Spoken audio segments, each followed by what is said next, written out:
Ring up Christopher Browell.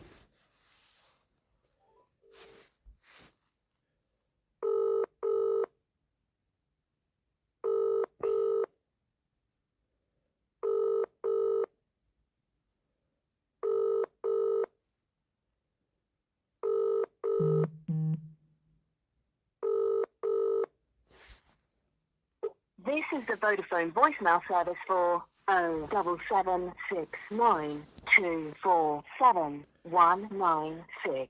Please leave a message after the tone. When you finish recording, please hang up or press the hash key for more options. Yes, hello, Mr. Browell. Once again, I'm leaving you another daily message like a broken record, which you're going to ignore. And it's obviously regarding access to and contact with my own brother that you've kidnapped from my care now for over a period of over 540 days. You took him on the 3rd of August 2023. Today is the 27th of January, Monday the 27th of January 2024, and the time is just after 1 o'clock.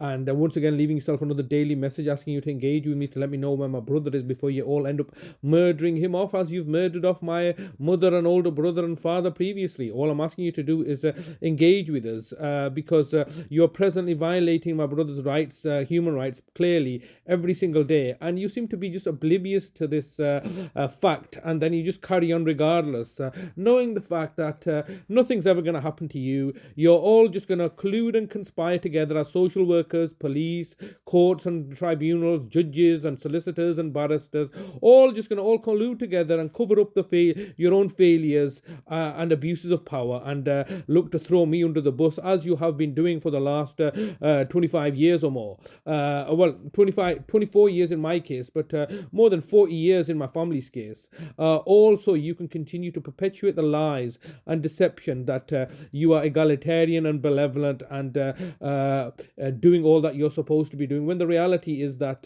you have been lying, cheating and manipulating the situation for your own benefit, to your own advantage, to save on care costs, and while tasking me with the job to do so. It's completely ridiculous. It's completely unacceptable and deplorable and despicable. And yet I continue to make these articulations, and all you're doing in return is giving me a wall of silence. This is indicative of your own guilt and own deception and own corruption and own lies, isn't it? This is the reason that you're remaining quiet, because you've been caught out. You have been caught out in your enterprise of lies and deception, and as a consequence of which you are now looking to backtrack and cover yourselves up and perpetuate this situation and target and victimize me to silence me, and in the process are torturing and humiliating and degrading my family members and violating all the rights and dignities and protections that they have in law, all so you could just get away with your deceptive ways. It's now been how many years since you have criminally convicted me and sent me to jail, only for me to return and continue with the caring task. I'm still here asking the same questions. You've tasked me with the caring role, hoping, praying to your satanic overlord that I would have a mental breakdown or have a carer burnout. So therefore, that can be the justification for you to have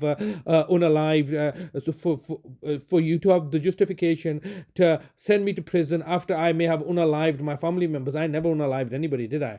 I didn't unalive my father, did I? All right, that's you. You did that. You unalived him in 2009.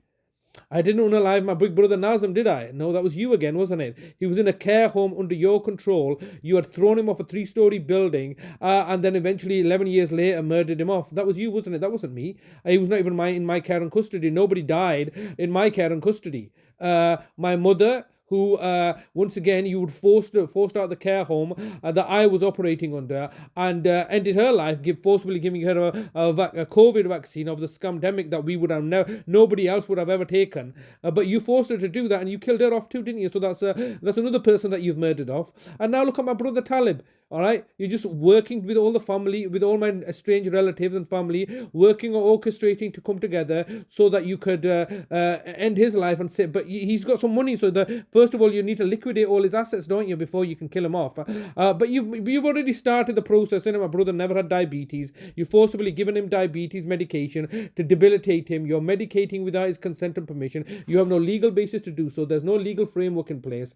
You've not got a dolls in place. You've not got a lasting power of attorney in place. You've not got a deputyship in place for his health and welfare. All lies and deception perpetuated by yourselves through your corruption and malicious and evil ways. This is the reality of the situation. You are here to manipulate the situation and to cause harm, alarm and distress. Also, you can maintain your status quo as a city of culture 2025, benevolent and benign, egalitarian and principled, and that couldn't be further from the truth, could it? That couldn't be further from the truth. It's all lies and deceptions. You've been perpetuating this for the longest of times in order for you to get money from the public. I hear the council tax going up by 15%. Well done for what? So you're not providing the services, you're torturing and murdering people, but yet you're raising the council tax. For what benefit? For what purpose? For your own benefit and purpose. So you can all continue to get paid and go on holidays and enjoy the good life, while me and my family are tortured to death because what? Because we're a minority group. And also talking about the council tax. Oh yeah, it's all coming to the fore now. This is why you were being deceptive. You put a council tax on me. I've had people come to me regarding the council tax. Now, why would I need to pay the council tax when I'm caring for my brother? All right, you've not applied a discount, but now what you want to do is you've run me out of the house. 15 seconds recording time remaining. You've run me out of my care home and destroyed it and by kidnapping my brother, and now you want to charge me £16 million, what is it, £16,000 council tax and sending the bailiffs around.